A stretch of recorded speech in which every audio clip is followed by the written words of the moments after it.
I'd like to begin today by updating you on our efforts to recover the debris of several objects that the United States Air Force shot down over the last few days, as well as that of the spy balloon belonging to the People's Republic of China. And I'd like to put into some context for you how we have worked and are still working to better understand the issue of high-altitude, low-speed craft. Now, let me start with the Chinese program. When President Biden came into office, he directed the U.S. intelligence community to do a broad assessment of Chinese intelligence capabilities and to ensure that we were working to detect and to protect against them. I think for reasons that you will all understand, we cannot publicly go into many details about how we discover and counteract foreign intelligence collection efforts, because much of what we have done and are doing is, of course, sensitive. But we were able to determine that China has a high-altitude balloon program for intelligence collection that's connected to the People's Liberation Army. It was operating during the previous administration, but they did not detect it. We detected it. We tracked it. And we have been carefully studying it to learn as much as we can. We know that these PRC surveillance balloons have crossed over dozens of countries on multiple continents around the world, including some of our closest allies and partners. We assessed that at this time, these balloons have provided limited additive capabilities to the PRC's other intelligence platforms used over the United States. But in the future, if the PRC continues to advance this technology, it certainly could become more valuable to them. The President also instructed the intelligence community to take a broad look at the phenomenon of unidentified aerial objects. Indeed, President Biden conducted the first ever daily intelligence briefing session devoted to this phenomenon back in June of 2021. He was briefed that this is not just an issue for the United States, but one for the rest of the world. And as I said, our friends and our partners are dealing with this as well. We worked on a bipartisan basis to stand up an office at the Pentagon to study this, in partnership with the intelligence community, academic institutions, and the private sector. These unidentified aerial phenomena have been reported for many years without explanation or deep examination by the government. President Biden has changed all that. We are finally trying to understand them better. Now, in light of the Chinese balloon program and this recent incursion into our airspace, the United States and Canada, through NORAD, have been more closely scrutinizing that airspace, including enhancing our radar capabilities, which, as the commander of NORTHCOM and NORAD, General Van Herk, said just last night, may at least partially explain the increase in the objects that have been detected. Slow-moving objects at high altitude with a small radar cross-section are difficult to detect on radar. Even objects the size of the Chinese spy balloon, which had a payload the size of roughly 3 school buses, were not picked up by previous administrations or other countries. We also know that a range of entities, including countries, companies, research, and academic organizations, operate objects at these altitudes for purposes that are not nefarious at all, including scientific research. That said, because we have not yet been able to definitively assess what these most recent objects are, we acted out of an abundance of caution to protect the security, our interest, and flight safety. In Saturday's case, we acted in consultation with the Canadian government, the President speaking personally with Prime Minister Trudeau. The spy balloon was, of course, different because we knew precisely where that was. As we have said, we do not assess that these most recent objects posed any direct threat to people on the ground, and we are laser focused on confirming their nature and purpose, including through intensive efforts to collect debris in the remote locations where they have fallen. In each instance, we have followed the same basic course. We assessed whether they posed any kinetic threat to people on the ground. They did not. We assessed whether they were sending any communication signals. We detected none. We looked to see whether they were maneuvering or had any propulsion capabilities. We saw no signs of that. And we made sure to determine whether or not they were manned. They were not. We did, however, assess that their altitudes were considerably lower than the Chinese high-altitude balloon and did pose a threat to civilian commercial air traffic. And while we have no specific reason to suspect that they were conducting surveillance of any kind, we couldn't rule that out. That is why the President, at the recommendation of the Secretary of Defense, the Chairman of the Joint Chiefs of Staff, and the NORTHCOM NORAD commander, gave the order to shoot them down. These missions were completed successfully and safely. Efforts are actively underway right now at all sites to find what is left of those objects so that we can better understand and communicate with the American people what they are. I think it's important to remind the objects in Alaska and Canada are in pretty remote terrain, ice and wilderness, all of that making it difficult to find them in winter weather. The object over Lake Huron now lies in what is probably very deep water. So outside of recovery operations, what are we doing? Well, first, we are continuing to monitor. There are no active tracks today, but the professionals at NORAD will continue to do their important work. Secondly, we are consulting with allies and partners on the challenge of identified aerial phenomenon and how we can all work together to deal with that challenge. The President has directed the Secretary of State, Secretary of Defense, and the Director of National Intelligence to engage with their relevant counterparts to share information and to try to gain their perspectives as well. Again, this is an issue that affects everybody around the world. Third, we will continue to brief members of Congress and relevant state leadership on what we are doing and what we learn. The President has made this a very top priority. We have, over the course of just the last few days, and certainly over the course of last week, reached out to inform and brief members of Congress and relevant state governors of the operations that we were conducting and of the recovery operations that are underway. We've also kept Congress briefed generally on this issue of Chinese surveillance balloons, including classified briefings last August. And last week, administration officials provided classified briefings for all senators and all members of the House of Representatives on the PRC surveillance balloon. We fully expect and anticipate and support the ability to continue these briefings in the days ahead. And fourth, the President, through his National Security Advisor, has today directed an interagency team to study the broader policy implications for detection, analysis, and disposition of unidentified aerial objects that pose either safety or security risks. Every element of the government will redouble their efforts to understand and mitigate these events. And I'm happy to take some questions. John, if the objects don't pose a military threat and they don't pose a threat to anybody on the ground, why shoot them down? Particularly because the military is routinely monitoring radar blips. I kind of covered that in the opening statement. Two real reasons here. First, there was a very real potential risk to civilian air traffic. The one shot down on yesterday was about 20,000 feet, and the two shot down Friday and Saturday were at about 40,000 feet. And as you know, transcontinental air traffic is roughly around 30,000 feet. It depends, of course, on weather. And so because we assessed that they weren't manned and weren't being controlled, therefore left to atmospheric conditions, the real risk to safety of flight was a problem. The second purpose, and I talked about this earlier too, was even though we had no indications that any of these three objects were surveilling, we couldn't rule that out. And so you want to err on the side of safety here in terms of protecting our national security interests, and the fact that these objects could have and likely did at some point in their path transit over potential military sites of ours or sensitive sites. So again, out of an abundance of caution for those two reasons, the President, with the recommendation of his military leaders, directed them to be taken down. Because it's so unprecedented, should the public be hearing from the President directly on this?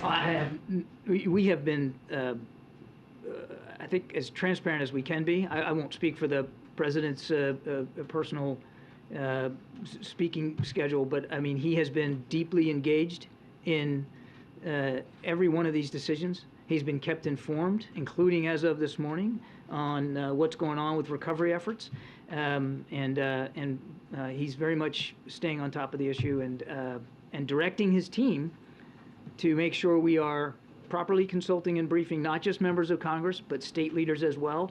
And of course, we're also doing what we can in the public sphere. Can you give the European countries? Wait a second, sir. Excuse me. Thank you, John. What is the president's standard going to be going forward about when he orders an unidentified object shot down? It comes down to one simple formulation, and that's if at the recommendation of his military leaders he believes that the safety and security of the United States, that the safety and security of the American people, his prime responsibility, warrant that kind of a decision.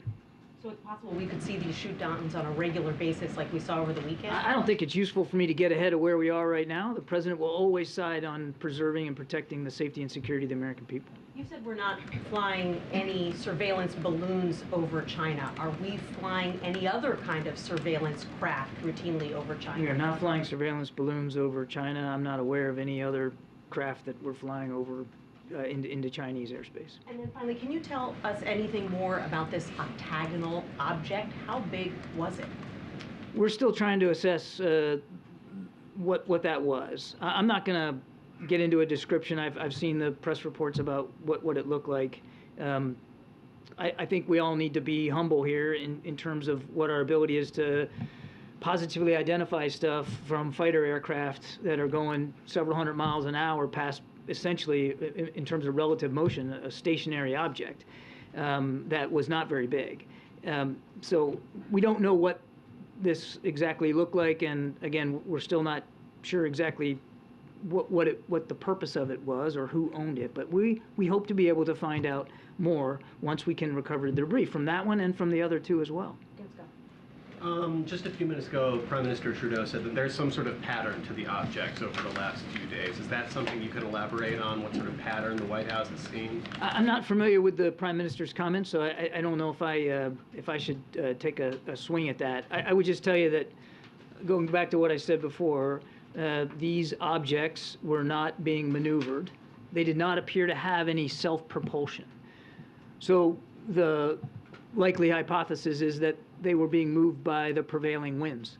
And maybe perhaps that's what the Prime Minister's talking about. I don't want to speak for him, but certainly as the prevailing winds, particularly at that altitude, go west to east across the North American airspace, I mean, there was a general common movement in that regard. And you spoke at the top about kind of reassessing radar given what happened with the initial balloon. Can you give us a sense, can we expect, should we assume that this is the regular number of these objects over the United States, that they've always been there and they just haven't been looked at the same way? Or is there any reason to expect that this is more than usual that are flying over? So two thoughts there. I mean, I think we can all get our heads around the fact that there are sometimes things floating at high altitudes for various purposes. As I said, scientific research, weather balloons, all manner of innocuous craft can be aloft at high altitudes. I don't think that that's necessarily unusual here. It's difficult for me to say exactly what you can expect going forward. One of the reasons that we think we're seeing more is because we're looking for more. As you heard General Van Herk mention last night, they have modified the filters and the gains, as we call it, of the radar capabilities to look more discreetly at high altitude, small radar cross section, and low speed objects. And so if you do that, anybody that's operated a radar will know you can set the parameters, and if you set the parameters in such a way that to look for a certain something, it's more likely that you're going to find a certain something. Given all you've discussed here and the actions the administration is taking and what people have learned, Chinese spy balloon this year and previous years, these unidentified objects that we shoot down, they might have a question. When it comes to these higher altitudes, are America's borders secure? The president takes, as I said earlier, he takes our national security extremely seriously. He has no higher responsibility than the safety and security of the American people. And I don't think you need to look any further, quite frankly, than the decisions he's made in just the last week to 10 days to evidence that. But it feels like he's plugging holes. Like these are vulnerabilities that we are discovering in real time. You're making an assumption there that I don't know that the analysis will actually bear out. Get Brian in the back. Thank you very much. The president gave the order to shoot down the object over Lake Huron yesterday. Where was he? What kind of information did he have when he gave that order? What was briefed to him? And how did he anticipate the outcome of that? He was here in the White House. He was kept constantly informed by his national security team and certainly by the military. He made that decision. I couldn't give you the exact time on the clock, but it was, I believe, mid to late morning, and then it was executed in the afternoon. Were there contingencies in place in case there was a reaction from a foreign government in reaction to shooting that object down? Was the president anticipating the one yesterday? Yeah. Well, it was shot over. I mean, it was shot over Lake Huron and landed in what we believe to be the Canadian side of the lake. So we were obviously in constant communication and consultation with our Canadian counterparts, and they are rightly, because of where we think it splashed down. I mean, they're sort of in concert with the U.S. Coast Guard, but they are also involved in trying to locate the debris right now. But there was good communication with our Canadian allies. Signs of a foreign government taking a special interest in that object from yesterday? No. Or reacting in an unusual way? No. Good. SV in the back. Thanks. John, two questions. One, you mentioned early on that the China balloon might have been giving limited additive capabilities. I assume you're meaning onto their satellite surveillance. Can you specify what exactly it's getting from a balloon that they're not getting from orbiting satellites that go over us like dozens of times? With the caveat that we haven't fully recovered everything, though we have recovered some things from the bottom of the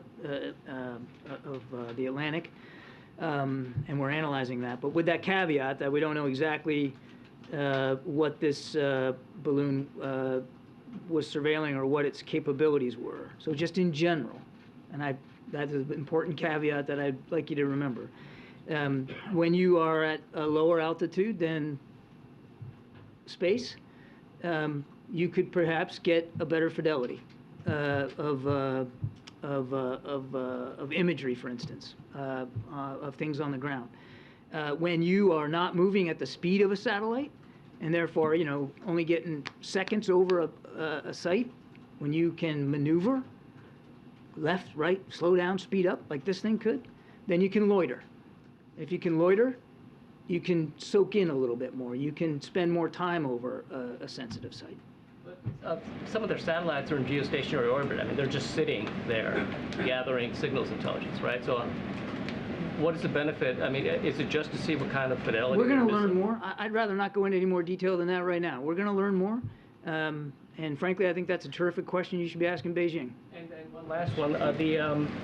You said that the other objects shot down were not able to transmit, or were not transmitting signals, that they did not have any propulsion. Did the China balloon, did that have any, was it emitting signals back? I'm not going to go into more detail about the capabilities of that. We are going to be studying it and analyzing it. There is no question in our minds that that system was designed to surveil, that was an intelligence asset. I'll leave it there. Has there been any outreach from anywhere in the administration to the kinds of companies that produce weather balloons or other craft that would fit these descriptions that might be from the commercial or corporate world to say, is this yours, or any kind of outreach? Or have you been hearing from anyone who might say, we have ours, they're in this area? Is any of that going on now? I don't know of any conversations right now, Kelly, but one of the reasons why the president directed Mr. Sullivan to put together an interagency effort is to take a long look at that and try to learn a little bit better about who is up at that altitude doing what for completely legitimate purposes. I think we all recognize we need to probably have a better sight picture on that, and that's why the president wants this interagency effort to take a look. And what kind of intelligence might be happening in terms of the diplomacy that's going on or whatever, if these are state-owned?